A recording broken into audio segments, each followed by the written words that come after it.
Halo semuanya, perkenalkan nama saya Mamu Hikmah. Saya mahasiswa STAI Salahuddin Pasuruan dengan NIM 411723020. Nah, kali ini saya akan mempresentasikan hasil tugas saya dari mata kuliah ICT dan Sistem Informasi Pendidikan dan Metodologi Penelitian Pendidikan yang berjudul Model Pembelajaran Based Learning berbasis Blockhair dan Gamifikasi untuk meningkatkan literasi digital dan keaktifan belajar siswa SMA.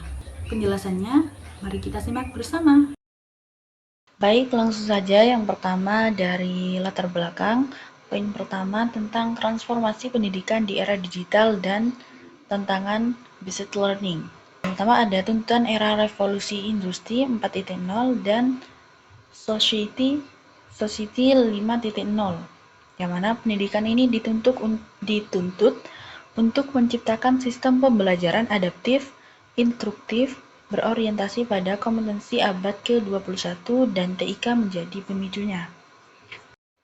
Nah, berarti bukan suatu pilihan meyakinkan suatu kayak keharusan gitulah, bahwa sistem pendidikan ini harus bisa menciptakan pembelajaran yang tidak hanya tentang transfer pengetahuan, tetapi juga adaptif itu tadi, adaptif, inklusif, dan juga fokus pada penguatan kompetensi abad 21 seperti critical thinking dan kolaborasi dan literasi digital gitu ya. Nah, maksudnya tidak hanya mentransfer pengetahuan, tetapi juga adaptif, inklusif itu tadi kan adaptif berarti mampu beradaptasi gitu ya, berarti menyesuaikan diri dengan keadaan yang ada gitu, keadaan terbaru.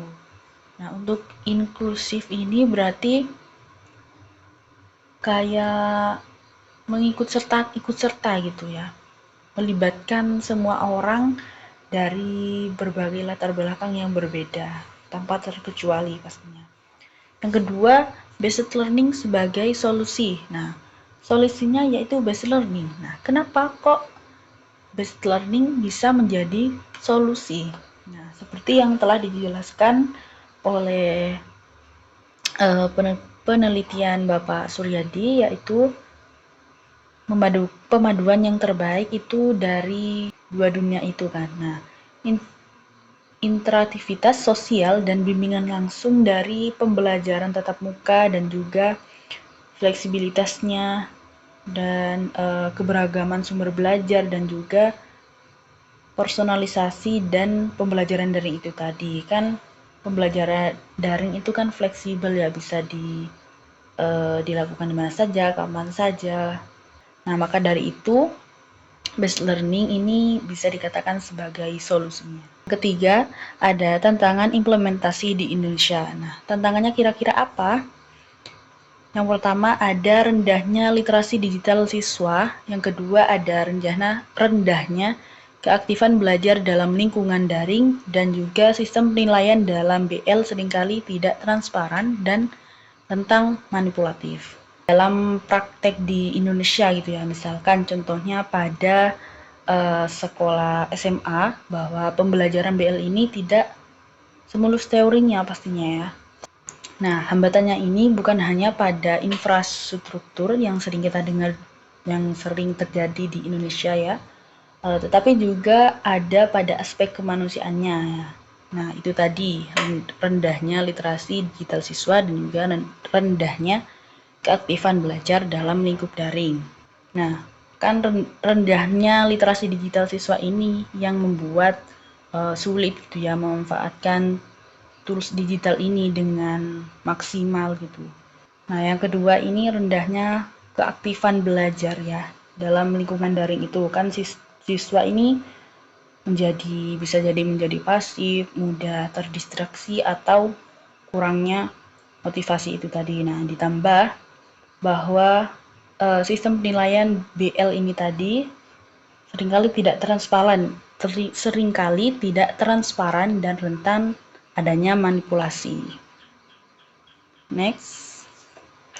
Yang kedua ada pembahasan tentang potensi solusi teknologi, emerging dan celah penelitian. Nah, tadi kan ada kayak tantangannya. Nah, di sini kita juga memberikan suatu hal yang mungkin bisa jadi menjadi sebuah solusinya.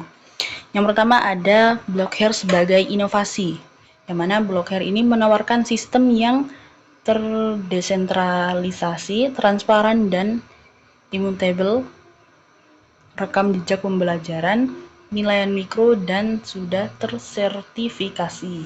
Adanya kayak sistem yang transparan dan juga pokoknya tidak bisa transparan dan tidak bisa diubah gitu ya. Nah, ini menjadi sebuah solusi karena bayangkan saja misalkan setiap tugas atau kuis atau intinya hal yang ada partisipasi siswa itu sudah tercatat secara tersusun gitu ya, secara permanen, transparan, yang mana pastinya tidak bisa diotak-atik, tidak bisa diubah gitu. Yang kedua, ada gamifikasi sebagai pendongkrak motivasi. Itu menerapkan elemen permainan dalam konteks non-permainan serta meningkatkan motivasi dan ketertiban siswa. Nah, di sisi lain untuk mengatasi masalah keaktifan dan motivasi ini, kita punya yang namanya gamifikasi dengan menerapkan elemen-elemen game seperti poin, rencana, dan juga papan peringkat gitu misalkannya dalam konteks pembelajaran kita. Hal ini bisa membuat kita untuk mendongkrak motivasi dan juga keterlibatan siswa secara signifikan. Yang awalnya pembelajarannya membosankan, bisa jadi setelah menerapkan gamifikasi ini tadi berubah menjadi pembelajaran yang menantang dan juga menyenangkan. Yang ketiga ada celah penelitian, knowledge gap, yaitu penelitian yang mengintegrasikan Blockhair dan gamifikasi dalam model pembelajaran masih sangat minim. Yang kedua, BL konvensional masih fokus pada akses konten. Penelitian yang mengintegrasikan Blockhair ini dan gamifikasi dalam dunia pendidikan berarti menggabungkan keduanya gitu ya. Masih sangat minim jumlahnya karena kebanyakan penelitian BL ini konvensional juga masih berfokus pada penyediaan akses konten, belum membangun ekosistem pembelajaran yang benar-benar bisa mendorong literasi digital aktif dan juga memberikan rekam jejak yang terverifikasi gitu ya. Selanjutnya ada fokus dan tujuan penelitian, yaitu yang pertama fokus penelitian untuk mengembangkan model based learning inovatif yang mengintegrasikan blockchain dan gamifikasi.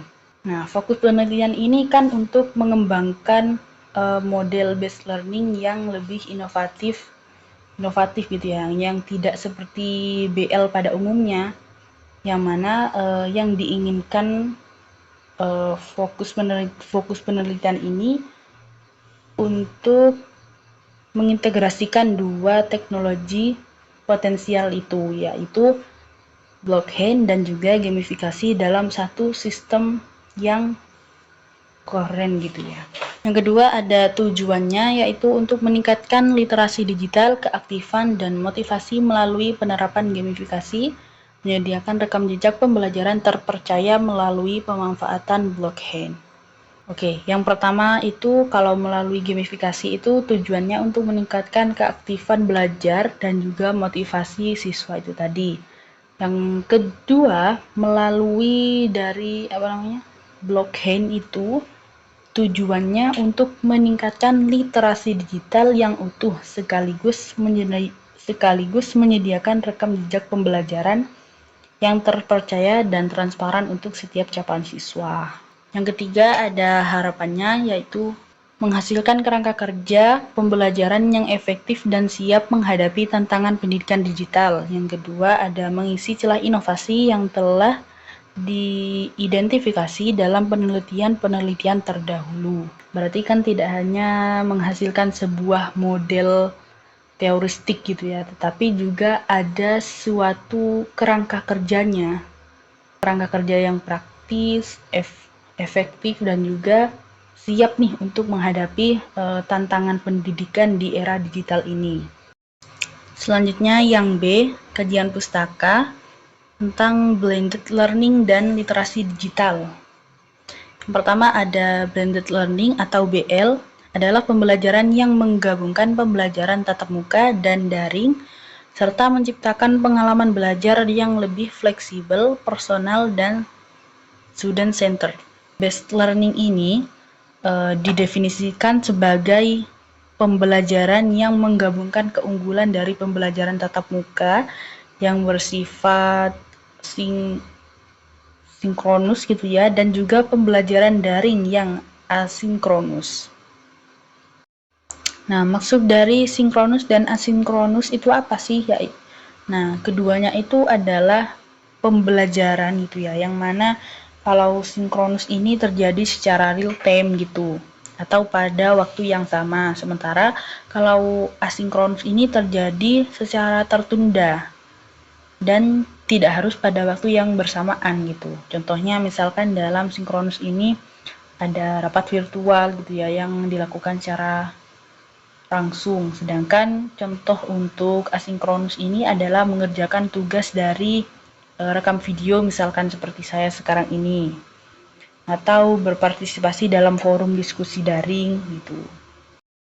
Selanjutnya ada literasi digital. Yang pertama, kompetensi kunci di abad 21 yang mampu menentukan, mengevaluasi, menggunakan, membuat, dan mengomunikasikan informasi menggunakan teknologi digital. Aspeknya itu mencakup informasi, komunikasi, konten kreasi, keamanan, dan pemecahan masalah. Yang kedua ada tantangan BL dan literasi digitalnya. Itu tantangannya tentang terkendala oleh rendahnya literasi digital peserta didik, akibatnya keaktifan dan hasil belajar tidak optimal. Nah, dalam literasi digital ini kan salah satu kompetensi kunci outputnya pendidikan di abad 21 adalah literasi digital ini, yang mana bukan hanya sekedar bisa menggunakan atau mengoperasikan komputer gitu ya, tapi juga bisa spektrum yang lebih luas gitu ya, yaitu misalkan kemampuan untuk menemukan, mengevaluasi itu tadi, menggunakan, membuat, dan lain sebagainya, dan juga mengkomunikasikan informasi secara cerdas dan tanggung jawab dengan menggunakan teknologi digital. Nah, aspeknya ini mencakup dari informasi, komunikasi, konten kreasi, keamanan, hingga pemecahan masalah. Yang tantangan BL dan literasi digital itu, nah, kedua konsep ini yaitu BL dan juga literasi digital ini kan memiliki hubungan yang erat gitu ya. Seringkali implementasi BL ini justru terkendala oleh rendahnya literasi digital dari peserta didik itu tadi. Nah, akibatnya apa? Siswa ini tidak bisa memanfaatkan platform BL ini dengan optimal, yang mana ujung-ujungnya itu keaktifan dan juga hasil dari belajarnya siswa ini tidak bisa maksimal. Jadi meningkatkan literasi digital adalah suatu persyaratan untuk kesuksesan dari BL itu. Selanjutnya ada konsep blockchain dan gamifikasi dalam pendidikan, berarti tentang konsep-konsepnya gitu ya. Yang pertama ada blockchain dalam pendidikan, yaitu teknologi ledger terdistribusi yang menawarkan transformatif, transparansi, keamanan, dan desentralisasi. Tersertifikat gitu ya maksudnya. Sertifikat digital yang tidak dapat dipalsukan, rekam jejak pembelajaran seumur hidup, sistem penilaian mikro yang terpercaya, dan mengurangi kecurangan. Kan blockchain ini menawarkan nilai yang lebih pada transparansinya gitu ya, keamanannya, desentralisasi datanya gitu ya, yang mana aplikasinya ini bisa sangat relevasional misalkan untuk menerbitkan sertifikat atau ijazah digital yang tidak bisa dipalsukan pastinya ya, juga menciptakan rekam jejak pembelajaran seumur hidup, dan juga sistem nilai mikro yang terpercaya, dan pada akhirnya itu sangat mengurangi potensi kecurangan itu tadi. Yang kedua ada gamifikasi dalam pembelajaran, yaitu penerapan elemen desain game dalam konteks non-game meningkatkan motivasi dan partisipasi. Mekanisme utamanya yaitu poin, gates, leaderboard, PBL, tantangan, dan cerita. Dampaknya yaitu bisa meningkatkan engagement, motivasi intrinsik, dan persepsi siswa terhadap kesulitan belajarnya. Nah, jadi dari gamifikasi ini tentang motivasi gitu ya, dengan menerapkan mekanisme seperti poin, gauge atau lencana gitu ya, dan juga leaderboard, papan peringkat, atau biasanya kita sebut dengan PBL gitu juga. Nah, serta tentang tantangan dan ceritanya. Nah, ini kita bisa mengubah tugas belajar menjadi sebuah tantangan yang engaging gitu ya. Dampaknya apa? Yaitu telah terbukti secara global bisa meningkatkan engagement, motivasi siswa, dan bahkan bisa mengubah persepsi mereka terhadap kesulitan suatu materi gitu. Selanjutnya, poin posisi penelitian dan peta celah inovasi. Yang pertama ada konsistensi penelitian terdahulu. Nah, penelitian sebelumnya itu telah membuktikan efektivitas BL dan juga gamifikasi. Yang kedua, blockchain ini diusulkan dalam pendidikan tetapi implementasi masih terbatas. Nah, berarti dalam penelitian entah itu dosen atau mahasiswa yang sebelumnya telah meneliti itu bahwa sudah ada pembuktiannya nih bahwa BL dan gamifikasi ini efektif gitu pada pembelajaran. Yang kedua ada blockchain ini telah diusulkan dalam pendidikan tetapi implementasinya masih terbatas gitu ya. Selanjutnya ada posisi inovasi penelitian. Nah, penelitian ini tidak hanya menggabungkan dua teknologi tetapi menciptakan simbiosis mutualisme di antara keduanya. Gamifikasi mendorong partisipasi dan menyediakan data engagement. Blockchain memberikan pengakuan, transparansi penilaian, dan rekam jejak yang terverifikasi dari data tersebut. Nah, inovasi penelitian ini berarti tidak hanya terletak pada penggunaan blockchain dan gamifikasi ini secara terpisah, tetapi juga pada penciptaan simbiosis mutualisme di antara keduanya dalam satu model BL, yang mana gamifikasi ini akan mendorong partisipasi aktif dan juga bisa menghasilkan data engagement yang kaya. Kemudian dari data ini oleh blockchain ini diubah menjadi rekam jejak pembelajaran gitu ya, yang terverifikasi, transparan, dan juga memberikan pengakuan yang autentik. Berarti keduanya ini saling menguatkan. Selanjutnya ada mengisi celah penelitian, menjawab rekomendasi dari studi literatur, seperti halnya yang sudah diterapkan pada Harnai, DKK, dan kawan-kawan. Nah, pada penelitian yang sudah dilakukan oleh Hardian ini dan kawan-kawannya ini menyatakan bahwa penelitian tentang integrasi blockchain dan juga gamifikasi ini di dunia pendidikan sangat minim gitu ya.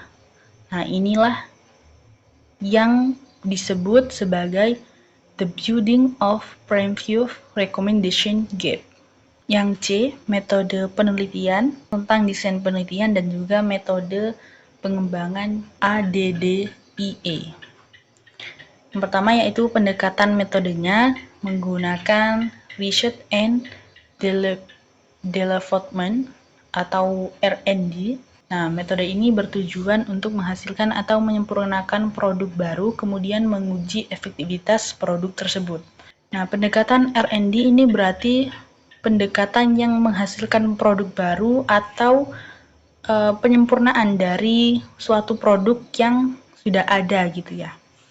Lalu berarti kalau sudah ada tinggal menguji seberapa efektifnya.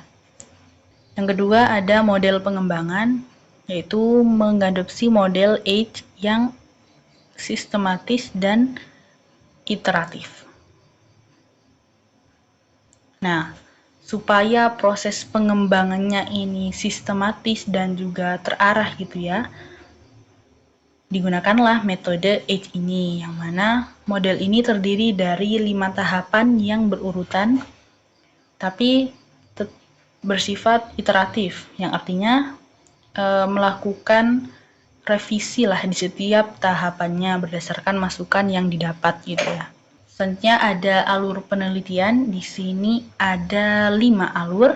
Yang pertama ada analisis, yaitu untuk memahami dari suatu problemnya itu ya. Kira-kira masalahnya ini gimana dan juga solusinya itu seperti apa gitu. Yang kedua ada desain, maksudnya desain di sini yaitu merancang blueprint model gitu ya. Yang ketiga ada development, yaitu membangun dan memvalidasi modelnya gitu. Yang ketiga ada implementation, untuk menguji model di lapangannya gitu ya. Dan yang terakhir ada evaluation atau evaluasi, yang mana itu bertujuan untuk menilai hasil dan juga keefektifannya gitu ya. Baik, selanjutnya tentang tahapan analisis, desain, dan development ini. Yang pertama ada analisis. Nah, analisis di sini ada 2, yaitu analisis kebutuhan dan juga analisis literatur. Yang pertama dari analisis kebutuhan dulu nih. Nah, yaitu analisis yang mana prosesnya itu observasi, misalkan observasi kelas dan juga wawancara dengan gurunya gitu ya. Kalau misalkan di SMA berarti guru di SMA itu tadi dan juga siswanya, pasti siswa SMA-nya. Yang tujuannya apa sih? Yaitu untuk mengidentifikasi masalah dan juga kebutuhan terkait BL ini. Berarti untuk tentang mencari tahu masalahnya apa dan kebutuhan yang berkaitan dengan basic learning ini. Yang kedua ada analisis literatur, yaitu analisis literatur terkait BL, berarti Blockhair dalam pendidikan, gamifikasi, dan literasi digital untuk membangun fondasi teoristik model gitu ya. Selanjutnya ada desain atau perencanaan. Yang pertama ada menyusun blueprint model dan juga merancang prototype platform yang memvisualisasikan integrasi gamifikasi dan blockchain. Menyusun blueprint berarti desain awalnya gitu ya. Yang mana modelnya itu terdiri dari komponen-komponen tentang teori dasar, langkah-langkah pembelajarannya gitu ya, sistem sosialnya, prinsipnya, sistem pendukung lainnya, juga dampak instruksional dan pengiringnya gitu ya. Yang kedua ada merancang prototype platform yang untuk memvisualisasikan integrasi gamifikasi dan juga blockchain. Selanjutnya ada development atau pengembangannya. Yang pertama mengembangkan perangkat pembelajaran. Yang kedua membangun prototype platform teknologi. Yang ketiga validasi ahli. Nah, yang pertama tentang mengembangkan perangkat pembelajaran ini. Yang pastinya mengembangkannya itu berdasarkan desainnya gitu ya, kayak RPP dan juga materi ajar digital misalkan, dan instrumen penilaiannya gitu. Yang kedua, membangun prototype platform teknologi, misalkan menggunakan Hyperledger gitu ya, untuk simulasi blockchain-nya itu tadi, dan juga tools dari gamifikasi seperti Classify atau pengembangan sendiri. Yang terakhir ada validasi ahli, berarti pengujian model itu tadi. Selanjutnya tentang tahapan implementation, evaluation, dan instrumen. Nah, yang pertama dari implementasi ini melakukan uji coba. Uji coba ini misalkan dilakukan pada suatu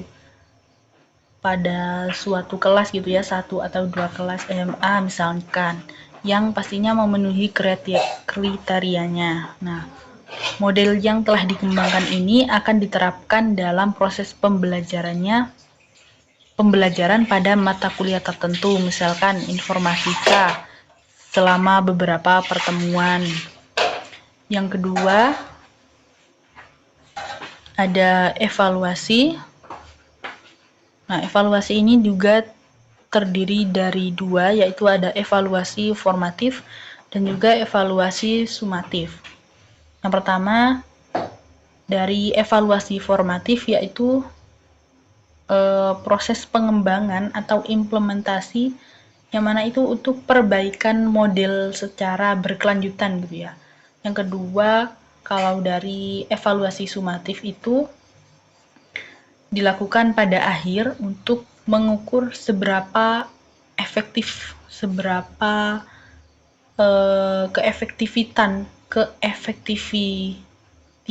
keefektifan dari model itu. Selanjutnya, dari evaluasi itu tadi ada dua juga datanya, data kuantitatif dan juga data kualitatif. Data kualitatifnya itu data yang prestes gitu ya, yang post-test, literasi digital dinamisnya, misalkan menggunakan uji statistik pilot sample test gitu ya. Nah, data angketnya itu keaktifan belajar dianalisis dari deskriptif dan juga inferensialnya. Yang kedua ada data kualitatif, berarti data wawancaranya atau observasinya gitu ya, dianalisis secara tematik untuk mendalami pemahaman tentang lisan dan juga dampak modelnya itu. Instrumen pengumpulan data. Yang pertama ada angket validasi, angket kebutuhan, tes literasi digital, angket keaktifan belajar, lembar observasi, pedoman wawancara. Berarti untuk mengumpulkan data itu bisa dilakukan menggunakan beberapa instrumen itu tadi, mulai dari angket validasi sampai pedoman wawancaranya gitu ya. Nah, sehingga dari keberagaman instrumen ini bisa dipastikan bahwa data yang kalian atau data yang penguji kumpulkan itu data yang valid itu.